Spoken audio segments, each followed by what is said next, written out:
UK finances are in bad shape, but there are many long-term trends which could make finances even worse in the future. This is the OBR's forecast for government's projected spending and tax revenues, assuming policy doesn't change. Tax revenues are set to decline because people will be buying less petrol, buying less cigarettes, and also less people working. But the big problem really is the projected increase in government spending, largely focused on healthcare, welfare and pensions.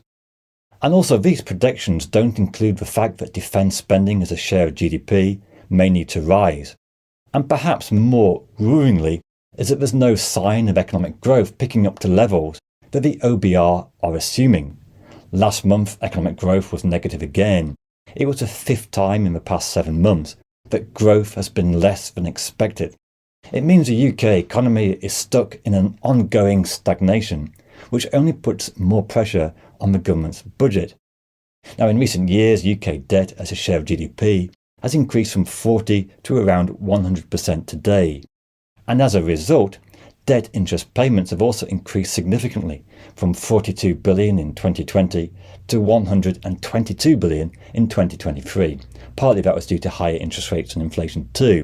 But it is a problem for the future. As debt rises, so will debt interest payments, and then it becomes a snowball effect. You've got more and more you have to pay.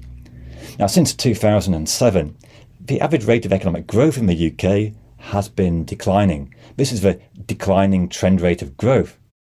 No one really knows when and if growth will pick up.